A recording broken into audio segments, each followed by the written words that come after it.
Hello, Shriji Akshay સ્કૂલના group એ ધોરણ 12ના વિદ્યાર્થીઓ, આપણે ચેપ્ટર નંબર 1 સંબંધ અને વિધેય એનો લેક્ચર નંબર 17 એનો સ્વાધ્યાય 1.4 જેના એક્ઝામ્પલ નંબર 5 સુધી 5 નંબરનો એક્ઝામ્પલ આપણે આવ્યા હતા. 1 થી 4 એક્ઝામ્પલ કમ્પ્લીટ કર્યા હતા, ક્રિયા કોષ્ટક ઉપર ગયા હતા.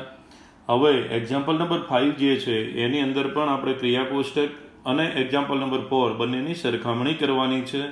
તો એક્ઝામ્પલ નંબર 5નું સ્ટેટમેન્ટ આપણે આ રીતે છે: ગણ 1 2 3 4 5 સભ્યો ધારણ કરે છે, પર દ્વિક્રિયા સ્ટાર એ સ્ટાર બી બરાબર એ અને બી સંખ્યાનો ગુરુત્તમ સામાન્ય અવયવ ગુસા દ્વારા વ્યાખ્યાયિત છે. તો ક્રિયા સ્ટાર એ ઉપરના એક પ્રશ્ન નંબર 4માં વ્યાખ્યાયિત દ્વિક્રિયા સ્ટાર જેવી છે એના જેવો જવાબ છે. તમારા જવાબની યથાર્થતા ચકાસો. તો વિદ્યાર્થી મિત્રો, આ વસ્તુ આપણને એમને પૂછી છે. એક્ઝામ્પલ નંબર 4 જેનું ક્રિયા કોષ્ટક આપણે આ રીતે બનાવી હતું, એનો આન્સર રકમમાં આપેલો હતો જેને કમ્પ્લીટ બનાવીને, અને આપણે આ એક્ઝામ્પલ નંબર 5નો આન્સર બે સરખા છે એવું એમને કહેવું છે. તો આપણે આગળ વધીએ છીએ. તો એક્ઝામ્પલ નંબર 4ની અંદર તમારે ક્રિયા કોષ્ટક રેડી આપેલું હતું.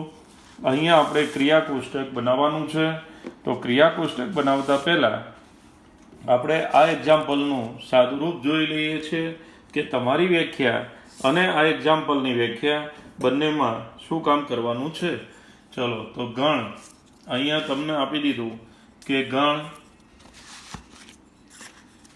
ની અંદર સભ્યોની સંખ્યા કેટલી આપી છે કે 1 2 3 4 5 છે. પર વ્યાખ્યાયિત દ્વિક્રિયા સ્ટાર નીચે પ્રમાણે વ્યાખ્યા: એ સ્ટાર બી એટલે એ અને બીનો ગુરુત્તમ સામાન્ય અવયવ. ચલો, તો ગુરુત્તમ સામાન્ય અવયવ એટલે 1 સ્ટાર 1 હોય તો 1 અને 1નો ગુરુત્તમ સામાન્ય અવયવ 1 થાય. 1 સ્ટાર 2 સાથે લઈએ તો 1 અને 2નો ગુરુત્તમ સામાન્ય અવયવ એટલે 1 મલ્ટીપ્લાઇડ 1 2 મલ્ટીપ્લાઇડ 1, તો 1 એનો આન્સર.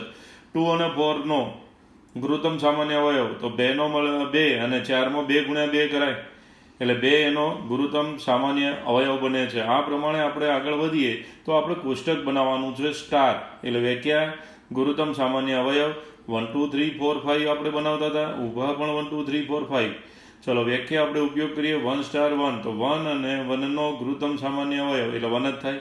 1 સ્ટાર 2 પણ 1 આવશે, 3 સાથે 4 સાથે 5 સાથે. ચલો, 2 સ્ટાર 1 કરશો તો 2 અને 1નો ગુરુત્તમ સામાન્ય અવયવ 1 થશે.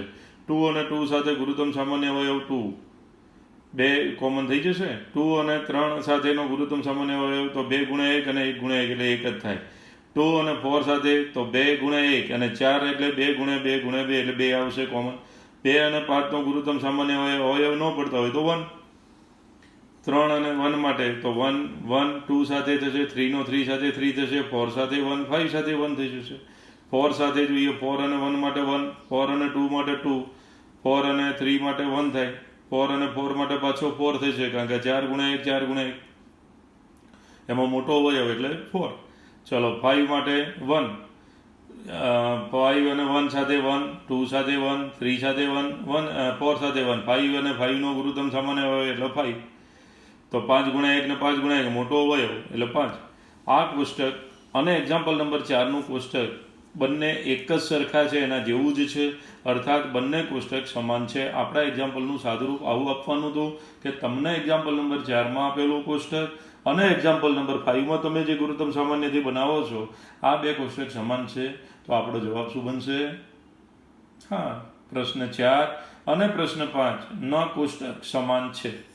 ઓકે, ચલો આગળ વધીએ છીએ કે એક્ઝામ્પલ નંબર 6 n પર એ સ્ટાર બી બરાબર એ અને બીનો લસા દ્વારા વ્યાખ્યાયિત છે. લસા એટલે લઘુત્તમ સામાન્ય અવયવ. દ્વિક્રિયા સ્ટાર આપેલ છે 5 સ્ટાર 7 અને 20 સ્ટાર 16 મેળવો.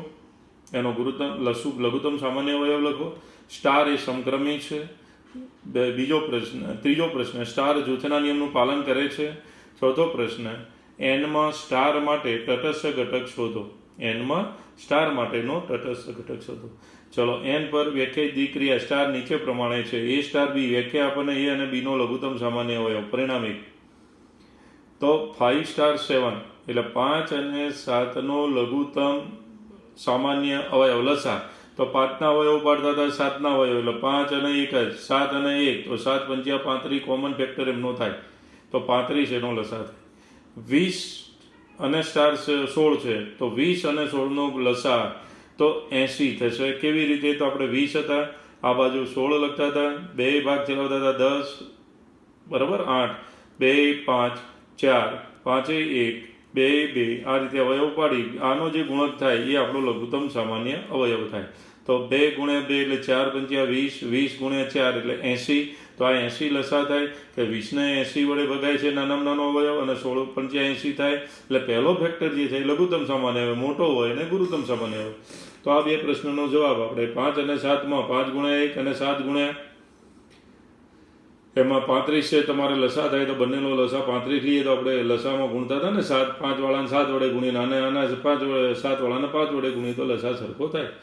બે પ્રશ્નો. ચલો હવે સ્ટાર સમક્રમી છે આપેલી વ્યાખ્યામાં છે, તો A B belongs to R N માટે એ સ્ટાર બી બરાબર એ અને બીનો લસા. ચલો એ અને બીનો લસા એટલે કે આપણે ઉપર જઈએ 5 અને 7નો લસા જો 35 હોય તો 7 અને 5નો લસા શું થાય? 35 જ થાય. તો હું ક્રમ બદલીને લખું તો બી અને એનો લસા તો એ બે સરખો જ થવાનો કે નહીં? એનો મતલબ બી પહેલું નામ છે તો એ બી સ્ટાર એની વ્યાખ્યા બની. તો આપણે સાબિત કર્યું એ સ્ટાર બી બરાબર બી સ્ટાર એ. એનો મતલબ થયો સ્ટાર એ સમક્રમી છે. સ્ટાર કેવો ઘટક છે? સમક્રમી છે. ચલો હવે ત્રીજો પ્રશ્ન છે, સ્ટાર જૂથના નિયમનું પાલન કરે છે. ચલો સ્ટાર જૂથના નિયમનું પાલન કરે છે કે નહીં એ ચેક કરીએ આપણે. તો એ ચેક કરવા માટે આપણે શું કરીશું કહો? ચલો એને સાબિત કરીએ કે સ્ટાર એ જૂથના નિયમનું પાલન કરે છે. તો A star B star C લઈશું આપણે. તો પહેલાં એ સ્ટાર બીની વ્યાખ્યા એ અને બીનો લસા સ્ટાર સી. ચલો એ અને બીનો લસા તથા સ્ટારની વ્યાખ્યા ફરીથી આપીએ તો સીનો લસા, મતલબ કે એ બી અને સી ત્રણેયનો એ લસા થાય, બરાબર. તો એ સ્ટાર બી સ્ટાર સીની વ્યાખ્યા અને પરિણામ બે આપવું હોય તો આપણે આપી શકીએ છીએ. હવે એને છૂટો પાડ્યો બી સ્ટાર સીનું જવાબ શોધીએ. તો બી સ્ટાર સી તો એ સ્ટાર બી સ્ટાર સીને પહેલાં વ્યાખ્યા આપીએ, પરિણામ એક બી અને સીનો લસા. ચલો હવે આ એક જ એલિમેન્ટ થઈ ગયો, એક જ ઘટક થઈ ગયો. તો એ સ્ટાર બી હોય તો પાછા આ બંનેના લસા, એટલે એ અને બી બ્રેકેટમાં બી અને સીનો લસા, મતલબ એબીસીનો લસા. તો અહીંયા પણ એબીસીનો લસા, અહીંયા પણ એબીસીનો લસા, મતલબ શું થયો? બંને જવાબ સરખા બન્યા. તો A star B star C is equal to A star B star C થાય છે. મતલબ તો આ તો કયા ગુણધર્મ છે? જૂથનો નિયમ. માટે આપણે કહી શકીએ કે સ્ટાર એ જૂથના નિયમનું પાલન કરે છે. સ્ટાર એ જૂથના નિયમનું પાલન કરે છે. હવે આપણો પ્રશ્ન નંબર 4 છે કે એનમાં તમારે એન ગણની અંદર સ્ટાર માટે તટસ્થ ઘટક શોધો, મળે છે કે નહીં? ચલો તો ધારો કે ઈ નામનો તટસ્થ ઘટક માટે આપણે ઈ લઈએ છીએ એલિમેન્ટ્સમાં. ધારો કે ઈ એ સ્ટાર માટેનો એકમ ઘટક છે. તો આપણે વ્યાખ્યા મુજબ A star E is equal to E star A બરાબર એ થવું જોઈએ. તો કોઈ એક ભાગ ઉપાડીએ એ સ્ટાર ઈ બરાબર એ. તો આનું ગુજરાતી પરિણામ એક ઉપરથી એ અને ઈનો ગુરુત્તમ સામાન્ય અવયવની જગ્યાએ લસાની વ્યાખ્યા હોય તો લસા ઇઝ ઇક્વલ ટુ એ બનવું જોઈએ. તો ઈ બરાબર 1 નામની સંખ્યા આપણે બિલોંગ્સ ટુ એન લઈએ તો 5 સ્ટાર 1 બરાબર 5 અને 1નો લસા તો 5 થાય. એટલે સ્ટાર માટેનો એકમ ઘટક ઈ બરાબર 1 છે. એનો એ જ ઘટક એનો જવાબ બનતો હોય તો આપણે કહી શકીએ ઈ બરાબર 1 લીધો તો એ બરાબર મેં 5 લીધો, 5 અને 1નો લસા 5 થાય. 6 અને 1 લઈએ તો એ લસા 6 થાય. એમ સ્ટાર માટેનો એકમ ઘટક ઈ બરાબર 1 છે. ચલો હવે દ્વિક્રિયા આગળ પ્રશ્ન એના પર વ્યસ્ત સંપન્ન છે કે નહીં એ ચેક કરીએ. તો સ્ટાર માટે એનના કયા ઘટકનો વ્યસ્ત સંપન્ન છે? તો ધારો કે એનો વ્યસ્ત ઘટક બી છે તો આપણે એ સ્ટાર બી બરાબર ઈ થવું જોઈએ અને ઈ આપણો 1 છે એટલે કે એ સ્ટાર બી બરાબર 1. આ વ્યાખ્યાનું પાલન થાય તો આપણે કહી શકીએ કે બી એ એનો વ્યસ્ત ઘટક છે. ચલો તો એ અને બીનો લસા ઇઝ ઇક્વલ ટુ 1. તો 1 અને 1નો લસા 1 થાય, પરંતુ જો આપણે 1 સિવાય અન્ય કોઈ પણ ઘટક લઈએ એ બી નામની સંખ્યા એનની તો મને શું મળશે? એ સ્ટાર બી બરાબર એ અને બીનો લસા જે 1 બનશે નહીં, નોટ ઇક્વલ ટુ 1, કારણ કે જુદો જુદો હોઈ શકે. એટલે કે એનમાં 1ને જ વ્યસ્ત ઘટક 1 મળે છે. સમજો મિત્રો, એનમાં ખાલી 1 નામના ઘટકનો જ વ્યસ્ત ઘટક 1 છે, બાકી 5, 6, 7ના વ્યસ્ત ઘટક મળતા નથી. ક્લિયર? એટલે વ્યસ્ત ઘટક મળતો નથી 1 સિવાયની. 1 સિવાય અન્ય કોઈ પણ ઘટક માટે વ્યસ્ત ઘટકનું અસ્તિત્વ નથી. તો આ રીતે વ્યસ્ત ઘટક આપણે શોધી કાઢે.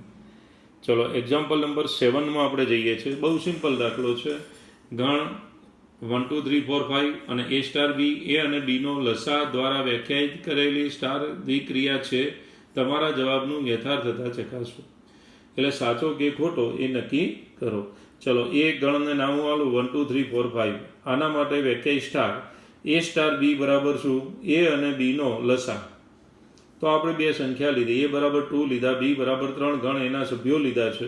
તો એ સ્ટાર બી એટલે એ તરીકે 2 એટલે 2 સ્ટાર 3 મતલબ થાય 2 અને 3નો લસા. પણ લસા કેટલો થશે 2 અને 3નો?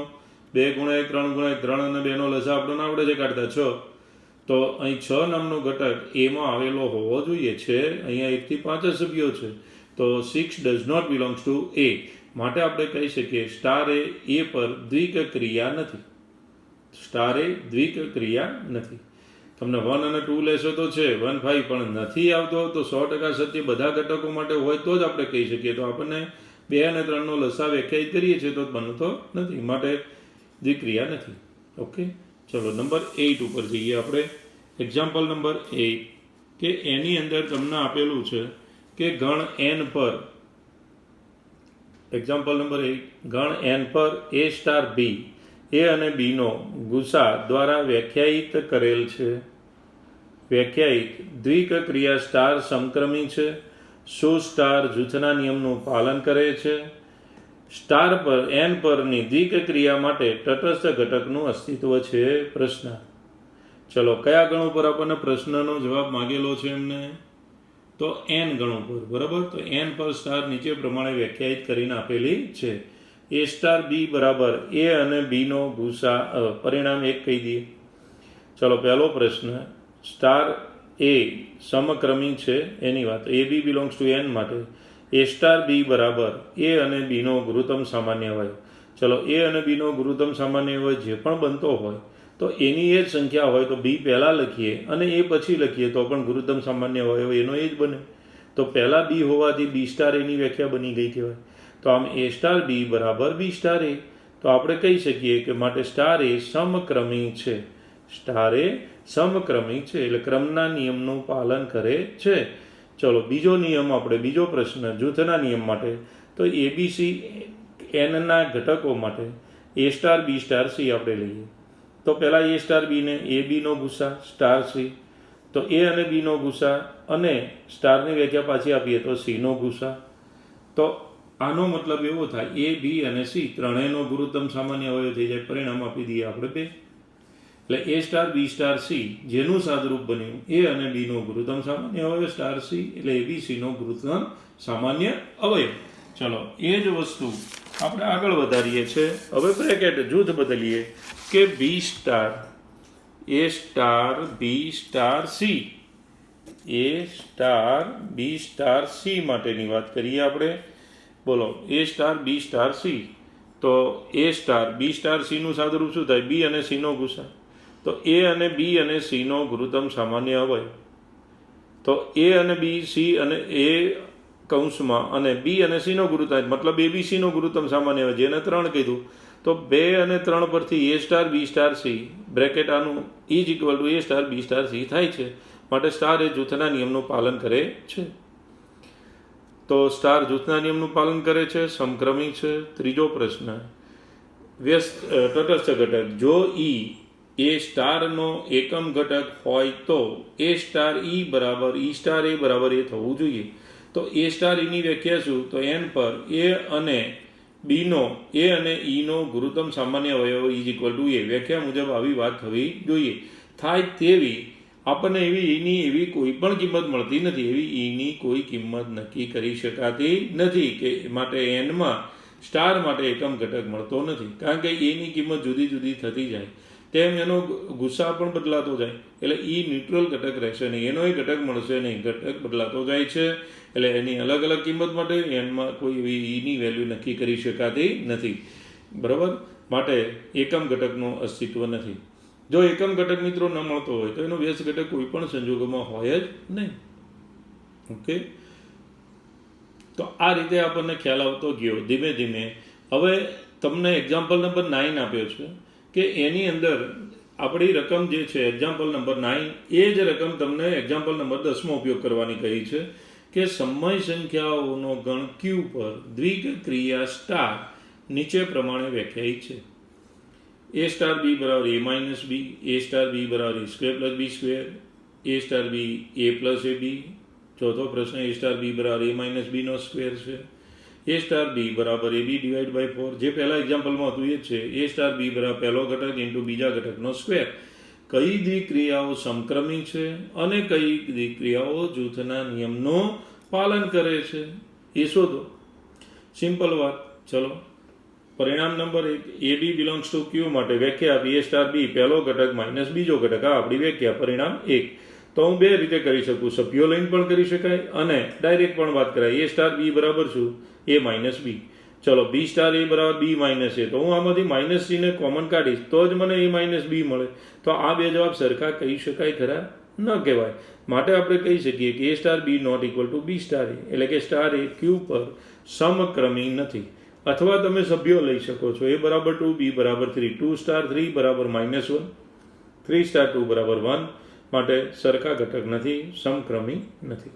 ઓકે, તો આ રીતે આપણે આગળ વધીએ કે તમારી પાસે બીજો પ્રશ્ન છે જેની વ્યાખ્યા તમને આવી જૂથના નિયમનો પ્રશ્નનો ઉપયોગ કરવાનો, આ જ વ્યાખ્યાનો. એબીસી બિલોંગ્સ ટુ ક્યુ માટે સંખ્યા લઈને જવું હોય તો એ બરાબર 2, બી બરાબર 3, સી બરાબર 4. તો આપણે બતાવ્યું એ સ્ટાર બી સ્ટાર સીની કિંમત સંખ્યાથી પણ ગણાય અને વ્યાપક અર્થમાં એ સ્ટાર બી સ્ટાર સી માટે તો પહેલી વ્યાખ્યા એ સ્ટાર બીને આપો તો પરિણામ 1 એ માઇનસ બી સ્ટાર સી. ફરીથી પહેલો ઘટક બીજો ઘટક વ્યાખ્યા આપીએ, આ ઘટક માઇનસ આ ઘટક, તો એ માઇનસ બી માઇનસ સી થાય. પરિણામ 2 કહી દીધું. હવે એને છૂટો પાડી જૂથ કોનું બનાવો છો? બી સ્ટાર સી. તો પહેલાં બી સ્ટાર સીની વ્યાખ્યા, તો A star B minus C બનશે.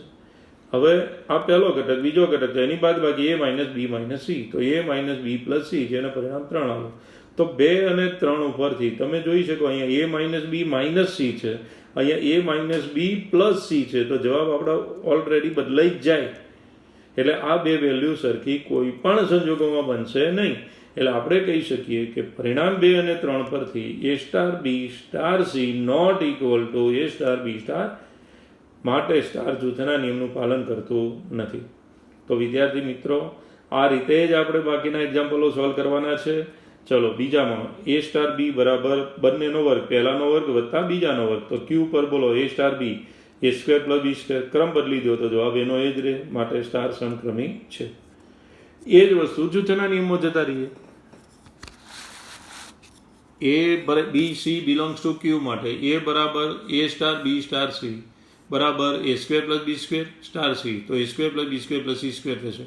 અહીંયા આપણે એ સ્ટાર બી સ્ટાર સી, તો A star B square plus C square, તો અહીંયા એ સ્ક્વેર પ્લસ બી સ્ક્વેર પ્લસ સી સ્ક્વેર. જો કિંમતો તમે લેશો તો તમને તરત જ ખબર પડશે આ બે વેલ્યુ સરખી નહીં થાય. અહીંયા એ સ્ક્વેર પ્લસ બી સ્ક્વેરનો જે આન્સર છે એનો વર્ગ થાય છે અને પછી સી સ્ક્વેર થાય. અહીંયા એ સ્ક્વેર અલગ છે, બી અને સીના વર્ગનો સરવાળો થઈ એનો વર્ગ થાય. માટે આ બે જવાબ કોઈ પણ સંજોગોમાં સરખા ન હોય. માટે સ્ટાર એ જૂથના નિયમનું પાલન કરતો નથી. ચલો, એવી જ વાત ત્રીજી વ્યાખ્યામાં એ સ્ટાર બી પહેલો ઘટક એ પ્લસ બે ઘટકનો ગુણાકાર એ બી. તો 1 3/4 બિલોંગ્સ ટુ ક્યુ માટે 1 સ્ટાર 3/4, તો 1 પ્લસ 1 ઇન્ટુ 3/4, 4 લસાઅ 4 વત્તા 3/4 એટલે 7/4 થઈ જશે. 3/4 સ્ટાર 1, તો પહેલો ઘટક 3/4 એ પ્લસ એ બંનેનો ગુણાકાર. તો 3/4 પ્લસ 3/4 લસા 4 થઈ ગયો સરખો, એટલે 6/4 3/2. તો આ બે વેલ્યુ સરખી બનતી નથી, માટે સમક્રમી નથી. અપૂર્ણાંક ન લેવા હોય, ક્યુ એટલે સમય સંખ્યા, આગળ અપૂર્ણાંક આવી શકે, પૂર્ણાંકથી પણ બતાવી શકો. એ બરાબર 2 લીધા છે, બી બરાબર 3 લીધા, 2 સ્ટાર 3 8 થશે, 3 સ્ટાર 2 9 થાય. બે સરખા નથી, સમક્રમી નથી. ઓકે, ચલો, એ રીતે જૂથના નિયમ 2 3 અને 1/2 બિલોંગ્સ ટુ ક્યુ માટે અથવા 1 2 3 લઈ શકો છો. તો 2 star 3 star 1/2, 2 star 2 plus 2/3, 2 into 3 star 1/2, 2 plus 6 star 8 star 1/2. ફરીથી આ બેને વ્યાખ્યા આપો, 8 પ્લસ એ બંનેનો ગુણાકાર 8 ઇન્ટુ 1/2 એટલે 12 થઈ જશે. આ રીતે આનું સાદરૂપ તમે જાતે આપશો તો જવાબ આપણને 11 મળશે. તો બે જવાબ સરખા મળતા નથી. માટે ક્યુ પર સ્ટાર જૂથના નિયમનું પાલન કરતો નથી. આવી વ્યાખ્યા એ સ્ટાર બી બરાબર એ માઇનસ બી બ્રેકેટ સ્ક્વેર. તો A B belongs to Q માટે એ માઇનસ બીનો વર્ગ, બી માઇનસ એનો વર્ગ કરો, વર્ગ હોવાથી પોઝિટિવ જ થાય જવાબ, એટલે બી સ્ટાર એ થાય, એટલે જવાબ સરખા મળી શકે, સમક્રમી છે. આ રીતે સંખ્યા લઈશું 0, 1, 2, 3 બિલોંગ્સ ટુ ક્યુ. તો એની લેફ્ટ હેન્ડ સાઈડનું પહેલાંનું સાદુરૂપ આલીશું, આપણને સમજો 121/16 મળે છે. એ રીતે 0ને છૂટા પાડી આનું સાદુરૂપ આલી, એનો જવાબ 625/16 મળે છે. તો બે પરિણામ ઉપરથી કહી શકીએ કે સ્ટાર એ જૂથના નિયમનું પાલન કરતો નથી. તો આ વ્યાખ્યામાં ક્રમના નિયમનું પાલન થાય છે, સમક્રમી છે, પણ જૂથના નિયમનું પાલન થતું નથી. એટલે આવી વ્યાખ્યાઓનો આપણે ઉપયોગ કરીને કામ કરવાનું હતું. હવે વ્યાખ્યા આપણે આગળ વધીએ છીએ નંબર 5, કે જેની અંદર તમને આપ્યું છે A star B is equal to A B divide by 4. તો એ બી ક્યુનો ઘટક છે, એ સ્ટાર બીની વ્યાખ્યા એ બી બે ઘટકોનો ગુણાકાર ડિવાઈડ બાય 4. તો હું પહેલાં બી કરું પછી એ કરું તો ગુણાકાર તો એટલો જ રહે, તો બી સ્ટાર એની વ્યાખ્યા બની. તો એ સ્ટાર બી બરાબર બી સ્ટાર એ માટે સ્ટાર સમક્રમી છે. આમ A B C belongs to Q માટે જૂથનો નિયમ A star B star C, તો A B star 4 star C. ચલો આ બેનો પાછો ગુણાકાર ભાગ્યા 4, એટલે A B C star 4 divide by 4, 4 નીચે આવશે A B C divide by 16 પરિણામે. તો એને છૂટો પાડી બી સ્ટાર સી લગાવો તો પણ એ બી સી ડિવાઈડ બાય 16 આવી જશે, માટે જૂથના નિયમનું પણ પાલન કરે છે. તો આ સમક્રમી પણ છે આ વ્યાખ્યા, અને જૂથના નિયમનું પાલન કરે છે. ચલો આગળ વધીએ છીએ. એ સ્ટાર બી બરાબર પહેલો ઘટક એમના એમ છે, બીજા ઘટકનો વર્ગ સાથે એનો ગુણાકાર થાય છે. તો A B belongs to Q માટે એ સ્ટાર બી બરાબર શું થાય, પહેલો ઘટક એટલે એ અને બી સ્ક્વેર, તથા બી સ્ટાર એ કરું તો પહેલો ઘટક બી રહેશે એનો વર્ગ. તો અહીંયા સંખ્યા બદલાય એટલે આ ગુણાકાર આપણો વર્ગ બદલાઈ જશે, ગુણાકાર પણ બદલાઈ જશે, માટે A star B not equal to B star એટલે સમક્રમી નથી. એવી જ વાત જૂથના નિયમમાં પણ બનવાની જ છે. એબીસી ક્યુના ઘટકો છે, સંખ્યા લઈને જવો તો 1, 2, 3 લઈ લો, અથવા એ સ્ટાર બી સ્ટાર સી. તો પહેલામાં એ બી સ્ક્વેર સ્ટાર સી, ફરી જે એ બી સ્ક્વેર સી સ્ક્વેર એટલે A B square C square થાય, પરિણામ 2. એને છૂટો પાડી એ બી સ્ટાર સી, તો A star B C square. હવે પહેલો ઘટક બીજો ઘટક, તો પહેલો ઘટક એમના એમ બીજા ઘટકનો વર્ગ, એટલે બી સી સ્ક્વેરનો સ્ક્વેર, એટલે બનશે એ બી સ્ક્વેર સીની 4 ઘાત. તો આ બે ઘટકોના જવાબ સરખા બની શકતા નથી, માટે સ્ટાર એ જૂથના નિયમનું પાલન કરતો નથી. તો મિત્રો આપણે એક્ઝામ્પલ નંબર 9માં આટલું શીખ્યા કે સ્ટાર એ સમક્રમી અને જૂથના નિયમનું પાલન કરે છે કે નહીં. હવે આપણે નેક્સ્ટ લેક્ચરમાં આ જ રકમનો ઉપયોગ કરવાનો છે, અને એનો તટસ્થ ઘટક મળે છે કે મળતો હોય તો એનો વ્યસ્ત ઘટક પણ શોધો, જે એક્ઝામ્પલ નંબર 10 છે. આ રકમ પણ બાકીની બે વ્યાખ્યાઓનો ઉપયોગ કરવાનો. 9મા એક્ઝામ્પલમાં આપણે શું કર્યું, બે ગુણધર્મોનો ઉપયોગ કર્યો, સ્ટારના સમક્રમી અને જૂથના નિયમ. હવે જે 10 નંબરના એક્ઝામ્પલમાં તમારે જવાનું છે, ત્યાં તમે તટસ્થ ઘટકનું અસ્તિત્વ હોય તો વ્યસ્ત ઘટક મેળવો, એનો ઉપયોગ કરવાનો છે. અને આ રીતે દાખલાઓ આપણા વધુ સરળ છે. આગળના લેક્ચરમાં આપણે 10મા એક્ઝામ્પલની વાત શીખીશું. ઓકે, જય શ્રી કૃષ્ણ.